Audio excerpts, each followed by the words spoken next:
And joining me now is the aforementioned Texas Attorney General, Ken Paxton. Ken, it's great to see you. You want this salon owner out of jail, but how are you going to make that happen? You know, it's a complicated question. We're operating under a different regime than we've ever operated under before. And that judge, she was held in contempt. So the governor can't actually pardon that. And so it's really public pressure. And because an appeal, we can't get an appeal done in time because she's only going to be there 7 days. But she ought to be released immediately. We're hoping that public pressure and shows like this can highlight the injustice that's happening to this mother. I mean, these are individuals who are trying to save their lives. I mean, when you talk about something you've devoted years to building, Attorney General Paxton, that is their lives. I mean, it's tied to everything that they dreamed of, everything that they work for, their blood, sweat, and tears.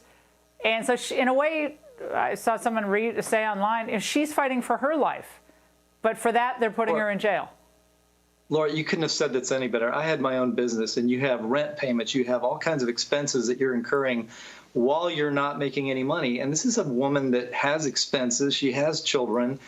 And here she is. She can't operate. And all she's done, she hasn't sold drugs.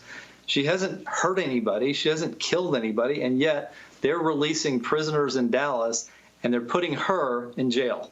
Now, in Dallas County, where she was sentenced, they've released about 1,000 inmates. Harris County has let over 370 walk free. And one of those inmates was arrested on charges of possessing other people's IDs, so ID fraud, and breaking into a car. And then another prisoner set free in Harris County is now charged with beating his ex-girlfriend and throwing her grandmother to the ground. So how is it that these people are being set free while people who just want to put food on the table, run their businesses responsibly, are being locked up? It's craziness.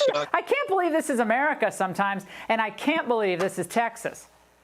No, I mean, it feels more like China than America, and let alone happening in Texas. This is exactly what you said. We've got Rahm Emanuel's statement from the Clinton administration, don't let a good crisis go to waste. That's certainly happening here, where they're releasing potentially thousands of convicted felons because they're worried about them getting this virus, and for some reason they're not worried about her, a woman that's just trying to do her job. Well, I have to say that I've been listening to a lot of the elite's criticisms of both Texas and Florida. It's the red states that they're hitting hardest here, despite the fact that Texas has a relatively few COVID deaths. Every death is horrible. We don't want anyone to die of it. But compared to New York or New Jersey, the per 100,000 per million is a fraction.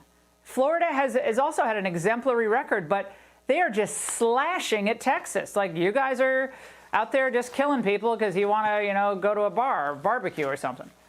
It makes no sense at all. We've literally tried to do our best at balancing public health and saving lives, but allowing people some semblance of their lives, allowing them to make a living.